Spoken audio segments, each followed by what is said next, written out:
मेरा सारा माया तिमीलाई नै छ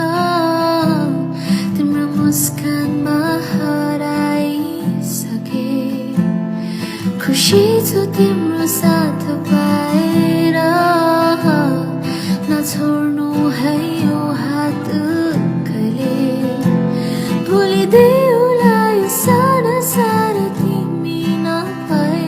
तिमी मुस्कुराउँदा मन मेरो तालिनु पर्ने कसरी व्यक्त गरौँ तिमीलाई माया छ भने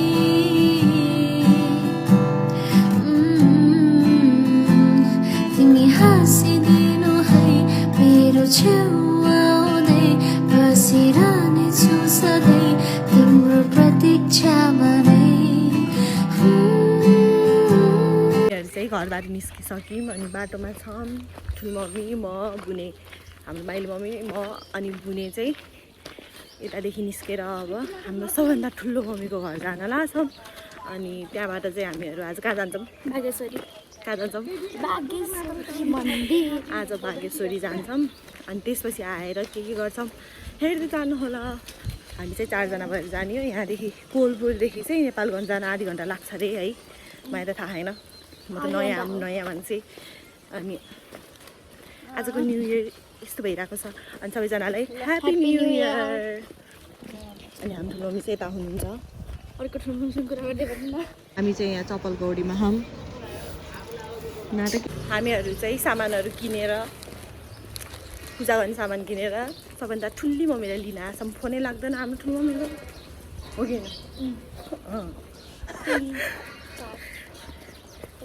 ठुली मम्मीलाई लिन फोनै लाग्दैन यहाँ ढिलो भइसक्यो बागेश्वरीमा पुरा लाइन छ भन्छन् हामीहरू चाहिँ अब निस्क्यौँ ठुलो मम्मीलाई लिएर अब जान लाग्छौँ सबैभन्दा ठुलो सबैभन्दा सानो होला यहाँ कम्मल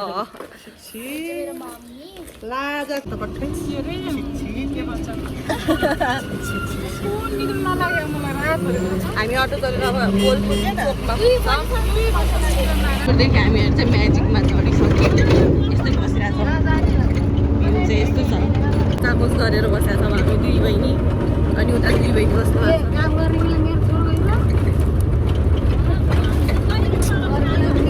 कस्तो लाग्दा बस्नु भएको छ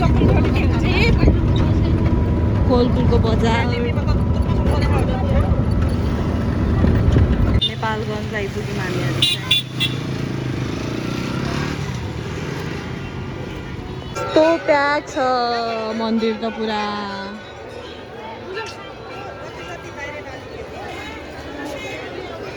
भिड छ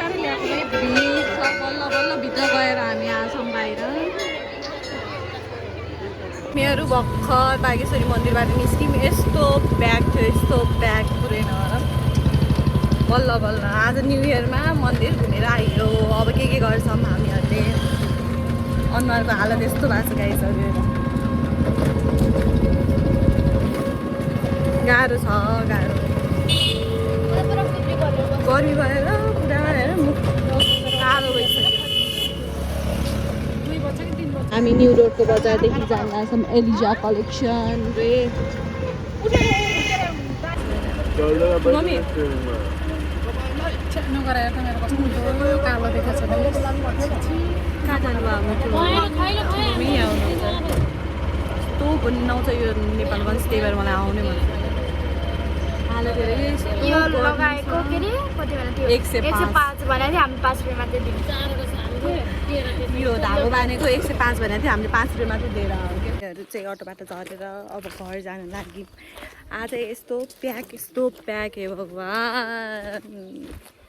बागेश्वरी जाने त भन्यो प्याक भएर भित्र एकछिन सास बुझिला जस्तो भएको थियो हो कि होइन कि नि कस्तो लाग्यो त आज घुमेर अल्छी लाग्यो यो गर्मीमा त घुम्न नसकिँदो रहेछ इस्ट र वेस्ट दाङ इज बेस्ट भन्ने जस्तो भइसक्यो दाङमा पनि गर्मी त गर्मी छ तर पनि यताभन्दा अलिक कमै हुन्छ नि त त्यहाँ हाम्रो मन्दिरमा आउनु लाग्नुमा एक्लै लखर अब सुशान्तले घर खाना पकाएछ कि छैन हेलो पकाइस् कि नै खाना पकाइस् कि नै के पकाइस् दाल मात्र भात बसाले खाइनस् यस्तो छ हाम्रो आजको कुकम्यान हाई भन्न यता हेरेर भन्न बुहारीहरूले हेर्छन् कि अब हामीहरूले चाहिँ केक लिएर केक काट्न लगाएको छ न्यू इयर सबजना पछाडि आऊ न केक पनि छ त है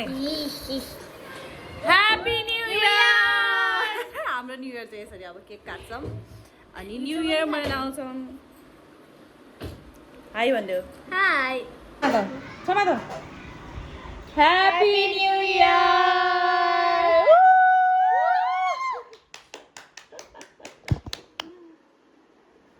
ठुलो बे यता हेर्नु त ह्यापी न्यू इयर हामीहरू चाहिँ केक खाँदैछौँ बागेश्वरी गई थियौ तिमी पनि त्यही भएर यस्तो फेस भएको छ नाची नाची खाना खाएर चाहिँ हामीहरू सुत्ने बेला भइसक्यो अनि हामीहरू फिल्म हेरिरहेछौँ राधा भन्ने अनि आजको भिडियो चाहिँ यति नै थियो कोलपुरमा एकदम गरम भएको कारणले गर्दाखेरि कोही गइएन अब भोलि चाहिँ हामीहरू कहीँ जाने भनिरहेको छौँ कहाँ भन्ने कुरा चाहिँ भिडियोमा हेर्नुहोला र happy new year and thank you for watching till the end bye by